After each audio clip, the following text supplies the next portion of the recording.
warahmatullahi wabarakatuh.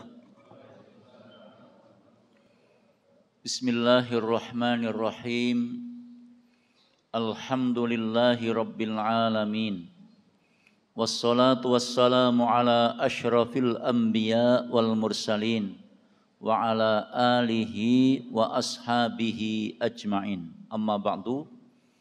Para jamaah rahimakumullah, alhamdulillah, karena rahmat Allah semata kita sekalian ditakdirkan oleh Allah ketemu kembali dengan bulan Ramadan. Bulan yang agung, bulan yang penuh rahmat, berkah dan maghfirah dari Allah Subhanahu wa taala. Oleh karena itu maka Rasulullah sallallahu alaihi wasallam dalam sebuah hadis yang diriwayatkan oleh Imam Bukhari dan Imam Muslim, an Abi Hurairah radhiyallahu an qala Rasulullah sallallahu alaihi wasallam, idza jaa Ramadan futihat abwabul jannah. Rasulullah sallallahu alaihi wasallam bersabda, kalau bulan Ramadan itu telah tiba, maka dibukalah pintu-pintu surga. Nah, para jamaah sekalian, ini adalah informasi kabar yang sangat menggembirakan bagi setiap orang yang beriman kepada Allah, yang mendambakan rahmat Allah, yang mendambakan maghfirah Allah, yang mendambakan berkah dari Allah Subhanahu wa taala. Karenanya para jamaah sekalian rahimakumullah, dengan datangnya bulan Ramadan ini Allah memberikan kesempatan kepada setiap hambanya yang beriman untuk memperbanyak amal-amal soleh. Amal-amal soleh itu merupakan tiket menuju surga Allah. Sekalipun surga Allah itu telah dibuka, tetapi tidak kemudian begitu gampang orang memasukinya. Ibarat orang mau naik pesawat butuh tiket, mau naik kereta butuh tiket, mau naik kapal butuh tiket, begitu seterusnya.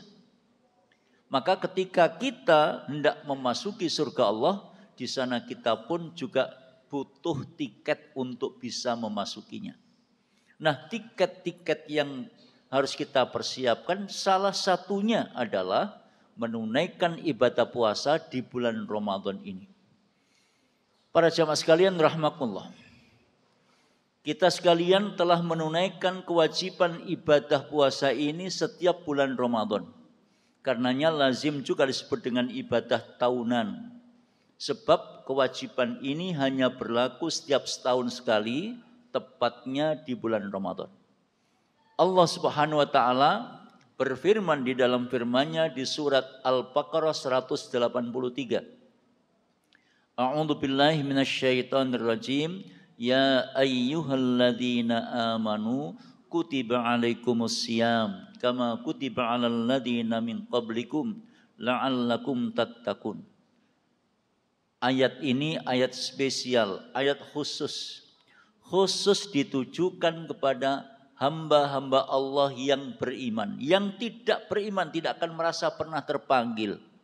Walau mohon maaf mereka mengaku muslim. Tapi kalau iman itu belum menghunjam kuat di lubuk hati yang dalam, betapapun seruan ini diulang-ulang, tapi mereka juga tidak akan terpanggil. Berapa banyak contoh dalam kehidupan yang kita jalani. Orang mengaku Islam tapi tidak sholat. Orang mengaku Islam tapi tidak juga berpuasa. Mengaku Islam tidak sholat, mengaku Islam tidak puasa. Kenapa? Karena iman belum menghunjam kuat di lubuk hati yang dalam. Sebab itu ayat Allah itu ditujukan khusus kepada orang-orang yang beriman. Orang-orang yang membenarkan syariat Allah. Orang-orang yang siap melaksanakan perintah Allah. Dan orang-orang yang siap meninggalkan larangan-larangan Allah. Bahkan kalau terlanjur menabrak larangan, orang-orang yang beriman itu segera tersungkur sujud memohon ampun kepada Allah Subhanahu wa taala dengan taubatan nasuha. Para jamaah sekalian rahmatullah, orang-orang yang beriman, kutiba alaikumusiyam, diwajibkan oleh Allah kepada kalian semua hai orang yang beriman untuk menunaikan ibadah puasa. Kama kutiba alal ladzina min qablikum, sebagaimana diwajibkan kepada orang-orang sebelum kamu. Ini menegaskan bahwa sesungguhnya kewajiban puasa itu tidak hanya terbatas pada umatnya Nabi Muhammad saja, tapi umat-umat yang terdahulu sebelum umatnya Nabi Muhammad itu juga ada kewajiban puasa. Cuman mungkin teknisnya beda. Seperti puasanya Nabi Daud sehari puasa sehari tidak. Sedangkan Nabi Muhammad ini puasanya dikumpulkan jadi satu di bulan Ramadan. Dan ini tentu lebih ringan dibanding dengan puasanya Nabi Daud yang sehari puasa sehari tidak. Nah para jamaah sekalian rahmatullah, karenanya bersyukurlah kita kepada Allah karena kita ditakdirkan oleh Allah menjadi orang yang beriman. Dan saat ini kita berada di bulan Ramadan, lagi pula kita juga sedang menunaikan ibadah puasa di bulan Ramadan saat ini. Kalau hari ini, kalau misalnya orang mengawali puasanya hari Sabtu kemarin, hari ini adalah hari yang ketiga. Dan sekarang memasuki hari yang keempat. Bagi mereka yang mengawali puasanya hari Ahad, maka hari ini malam ketiga. Nah, mudah-mudahan ibadah kita diterima di sisi Allah Subhanahu wa taala. Dosa-dosa kita diampuni oleh Allah. Dan Allah senantiasa lindungi kita dari berbagai wabah dan musibah. Dan semoga kita tetap istiqomah di jalan Allah sampai akhir hayat kita. Dan harapan kita yang paling akhir mudah-mudahan kita semua husnul khotimah. Amin. Para jamaah sekalian rahmatullah. Puasa yang secara umum diartikan menahan diri tidak makan, tidak minum, tidak melakukan hubungan suami istri di siang hari. Tetapi para jamaah sekalian rahmatullah, hal lain yang tidak boleh diabaikan adalah ketika seseorang sedang menunaikan ibadah puasa, wajib pula menjaga omongannya, menjaga perilakunya. Jangan sampai omongannya, jangan sampai perilakunya dibiarkan tak terkendali. Misal, ngomongnya penuh dengan omongan yang berbau kebohongan, kedustaan. Omongannya suka menyakitkan teman, menyakitkan tetangga. Omongannya suka merendahkan orang lain. Omongannya penuh dengan omongan-omongan yang jorok, yang kotor, yang tidak pantas untuk diucapkan oleh orang-orang yang menyatakan beriman kepada Allah. Lalu perilakunya juga begitu. Perilakunya tidak menampakkan kesantunan. Justru sebaliknya. Karenanya Rasulullah SAW mengingatkan kepada setiap orang yang berpuasa, fa idza kana yaumus shaumi ahadikum fala yarfuth wala yashab. Kalau ada salah seorang di antara kamu yang menunaikan ibadah puasa, jangan ngomong kotor, jangan ngomong jorok, jangan ngomong yang berbau kemaksiatan, jangan ngomong yang arahnya menuju kedustaan, kebohongan, kemunafikan. Hal-hal yang menyakitkan orang lain itu tidak akan memberi makna positif dalam hidup. Justru nilai-nilai puasa yang kita dambakan menjadi sirna. Na'udzubillah min dzalik. Wala yaskhab juga begitu. Ketika kita ini sedang menunaikan ibadah puasa, sikap perilaku hidup kita harus kita jaga. Jangan sampai kemudian perilaku kita, sikap hidup kita, kepribadian kita tidak menampakkan pribadi-pribadi yang memberikan nilai positif dalam kehidupan kita. Bahkan Rasulullah lebih lanjut mengatakan, wa in sabahu ahadun, kalau ada salah seorang di antara kalian yang mencemooh, melecehkan, ya, merendahkan, menghinakan, au qatalahu, atau ngajak bertengkar, ngajak gelut, falyaqul inni shaim, maka katakan kepadanya, maaf aku sedang berpuasa. Nah para jamaah sekalian rahmatullah, ini menggambarkan betapa puasa itu punya makna yang begitu dalam. Maka ketika orang itu menunaikan ibadah puasa, puasa itu akan menjadi perisai. Ya, puasa itu akan menjadi tameng bagi dirinya. Puasa itu akan bisa mengendalikan dirinya untuk senantiasa berjalan di atas rel yang benar, yang lurus, terjauh dari hal-hal yang tidak diridhai oleh Allah Subhanahu wa taala. Para jamaah sekalian rahimakumullah, kalau kemudian puasa kita benar, maka berikutnya la'allakum tattaqun. Tujuan akhir dari puasa itu adalah akan menghadirkan pribadi-pribadi yang bertakwa. Pribadi-pribadi yang mulia. Orang-orang yang bertakwa itu adalah orang-orang yang dimuliakan oleh Allah. Orang-orang yang akan mendapatkan posisi terhormat di sisi Allah, yaitu fi jannatin na'im. Jadi kalau kemudian di bulan Ramadan ini pintu-pintu surga dibuka oleh Allah, maka itu hanya akan dimasuki oleh orang-orang yang bertakwa. Sebab surga itu hanya dipersiapkan oleh Allah untuk orang-orang yang bertakwa. Seperti yang diungkapkan di dalam surat Ali Imran 133, wasari'u ila maghfiratim mir rabbikum wa jannah arduhas samawati wal ard u'iddat lil muttaqin. Allah menyeru kepada semua hamba-Nya yang beriman, segeralah kamu berburu maghfirah dari Allah, berburu ampunan dari Allah, dan perbanyaklah amal soleh untuk mendapatkan surga Allah itu, yang luasnya seluas langit dan bumi. Dan surga Allah itu u'iddat lil muttaqin, hanya dipersiapkan oleh Allah khusus untuk orang-orang yang bertakwa. Maka siapapun orangnya, laki ataupun perempuan, yang menunaikan ibadah puasa, pada akhirnya adalah satu, agar menjadi orang yang bertakwa kepada Allah, bukan yang lain. Agar menjadi orang yang bertakwa kepada Allah. Sebab orang yang bertakwa inilah yang dimuliakan oleh Allah. Inna akramakum indallahi atqakum. Sesungguhnya orang yang paling mulia di sisi Allah di antara kamu adalah orang yang paling bertakwa di antara kalian semua. Nah, para jamaah sekalian rahimakumullah, karenanya maka di bulan Ramadan tahun ini kita sekalian harus berupaya maksimal supaya bisa mendapatkan puasa yang nilainya lebih baik dibandingkan dengan puasa tahun-tahun kemarin.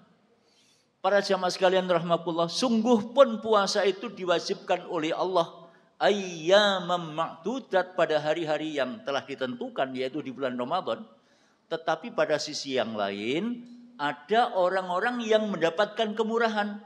Faman kana minkum maridun, siapapun orangnya yang sakit, au ala safarin, atau orang itu sedang dalam bepergian, fa'iddatum min ayyamin ukhur, mereka boleh tidak berpuasa, dan berapa kali dia tidak puasa, maka pada saat di luar Ramadan nanti diganti, disauri, diqadha. Misalnya orang sakit 3 hari, ya nanti kalau misalnya dia tidak puasa 3 hari, diganti di luar Ramadan. Orang bepergian 3 hari tidak puasa, ya nanti diganti di luar Ramadan. Para jamaah sekalian rahimakumullah, tetapi kalau kemudian orang itu tidak ada maksud untuk bepergian, terus bepergian dengan harapan supaya nanti bisa berbuka, ini lain lagi. Itu maunya melakukan manipulasi kepada Allah. Tidak bisa yang begitu itu. Justru itu para jamaah sekalian rahimakumullah, orang bermaksud untuk durhaka kepada Allah. Na'udzubillah. Nah, kemudian di samping orang-orang yang sakit, orang yang dalam bepergian yang boleh tidak puasa, tapi dengan catatan harus membayar di luar Ramadan. Wa 'alal ladzina yutiqunahu fityatun ta'amu miskin. Kepada orang-orang yang secara fisik sudah lemah karena faktor usia. Usia semakin bertambah usia, orang tidak semakin bertambah kuat, tapi semakin tambah loyo. Fisiknya semakin tidak berdaya. Kalau seperti itu kondisinya kemudian disuruh puasa, tentu semakin tidak berdaya. Karenanya kepada orang yang demikian ini Allah memberikan rukhsah, memberikan kemurahan, boleh tidak puasa. Dan sebagai gantinya adalah cukup dengan membayar fidyah. Membayar fidyah itu sebagai gantinya puasa. Di samping orang yang secara fisik loyo, lemah karena faktor umur, karena sakit-sakitan dan tidak mungkin kembali sembuh, tidak mungkin kembali muda, tidak bisa akan mengqadha di luar Ramadan. Orang ini sekali lagi boleh untuk tidak puasa dan sebagai gantinya cukup dengan membayar fidyah. Begitu juga kepada ibu-ibu yang hamil, ibu-ibu yang menyusui, ibu-ibu yang hamil, ibu-ibu yang menyusui karena khawatir bersiko, maka boleh tidak puasa dan sebagai gantinya cukup dengan membayar fidyah. Katakan misalnya sekarang ibu-ibu lagi hamil, lalu nanti melahirkan habis hari raya, lantas kemudian menyusui, tahun depan ketemu Ramadan, masih menyusui, boleh bulan ini membayar fidyah, tahun yang akan datang membayar fidyah. Ya. Berikutnya lagi, hamil lagi, bayar fidyah lagi. Begitu seterusnya. Ya. Ini rukhsah dari Allah. Lalu berapa ukuran fidyah itu? Para jamaah sekalian rahmatullah, ada orang yang memberikan ukuran fidyah itu, ada yang mengatakan 2,5 kilo. Tetapi paling tidak fidyah itu 0,5 kilo atau 6 on. 6 on ini untuk standar makan sehari 3 kali. Para jamaah sekalian rahmatullah, jadi kalau misalnya orang itu tidak puasa selama 1 bulan, ya 6 on itu kali 30 hari untuk 1 orang. Jadi 1 orang tidak berpuasa, bayar fidyah 6 on. Kalau kemudian di samping beras 6 on ada tambahan yang berupa lauk pauk, katakan diganti dengan uang, apakah 10.000, apakah 15.000, apakah 20.000, apakah 25.000, tentu itu lebih baik. Ya, tentu itu lebih baik. Tapi kalau kemudian tidak ada tambahan uang, yang ada cuman beras saja, katakan cukup 6 on. Itu adalah dipandang cukup. Tapi kalau misalnya ada tambahan uang untuk lauk pauknya, tentu itu lebih baik lagi. Ya. Waman tatawwa'a khairan, siapapun yang memberikan tambahan maka itu adalah lebih baik. Karenanya para jamaah sekalian rahmatullah, kepada siapapun yang secara fisik tidak mampu berpuasa, ya, jangan kemudian paksakan, bisa jadi nanti malah sengsara. Karena Allah telah memberikan rukhsah khusus kepada mereka, boleh tidak puasa sebagai gantinya cukup dengan membayar fidyah. Begitu juga kepada ibu-ibu yang hamil, ibu-ibu yang menyusui. Jadi kalau misalnya tidak puasa selama 1 bulan, maka selama 1 bulan itu pula dia membayar fidyah. Kalau yang dikeluarkan 6 on berarti kali 30. Kurang lebih 18 kilo. Kalau kemudian ada tambahan uang, katakan misalnya 15 ribuan, berarti 1 bulan kurang lebih 450 ribu. 450 ribu dengan beras. Itu sebagai lengkap untuk memberikan tunjangan bantuan kepada orang-orang yang betul-betul berhak untuk menerimanya. Kepada siapa itu disalurkan? Kepada orang-orang yang berhak menerimanya, dalam hal ini adalah orang-orang miskin. Orang miskin itu bukan orang yang minta-minta keliling-keliling itu loh. Ya, itu tidak miskin. Kata Rasulullah, orang miskin itu orang yang menahan diri tidak minta-minta karena jaga diri, jaga harga diri. Tetapi sesungguhnya dia tidak punya kemampuan untuk mencukupi kebutuhannya. Nah, disinilah ujian kepekaan sosial kita. Kita harus peka melihat lingkungan kita. Siapa si fulan dan si fulana itu. Kira-kira kondisinya kayak apa. Itu perlu kita perhatikan. Supaya mereka pada saat Ramadan bisa berbuka. Oleh sebab itu maka mengeluarkan fidyah yang paling baik menurut saya adalah di bulan Ramadan ini. Sebab itu untuk membantu siapa saja di antara mereka yang betul-betul butuh bantuan untuk berbuka. Sebab para jamaah sekalian, di tengah-tengah Gresik yang kayak begini, 4 tahun yang lalu setelah selesai Ramadan saya ditelepon teman. Pak, ternyata kemarin itu masih ada saudara kita yang belum bisa berbuka. Rasanya Masya Allah. Kalau toh misalnya itu diinformasikan pada saat Ramadan, tentu kita akan berbagi kepada teman yang lain. Ini ada saudara kita yang butuh dibantu. Insya Allah akan segera mendapatkan bantuan. Para jamaah sekalian rahmatullah, jadi itulah sedikit yang dapat kami sampaikan. Mudah-mudahan bermanfaat. Sekali lagi, puasa ini kewajiban bagi setiap orang yang beriman. Tapi bagi mereka yang ditakdirkan sakit, boleh tidak puasa. Yang ditakdirkan dalam bepergian, boleh tidak puasa. dengan catatan nanti mengganti di lain waktu sebanyak hari yang ia tinggalkan karena tidak puasa itu. Tetapi bagi orang-orang yang secara fisik sudah tidak mampu berpuasa karena fisiknya semakin bertambah lemah, begitu juga kepada ibu-ibu yang hamil, kepada ibu-ibu yang menyusui, boleh tidak puasa dengan mengganti membayar fidyah. Mudah-mudahan bermanfaat, kurang dan lebihnya mohon maaf. Subhanakallahumma wa bihamdik asyhadu an la ilaha illa anta astaghfiruka wa atubu ilaik. Assalamualaikum warahmatullahi wabarakatuh.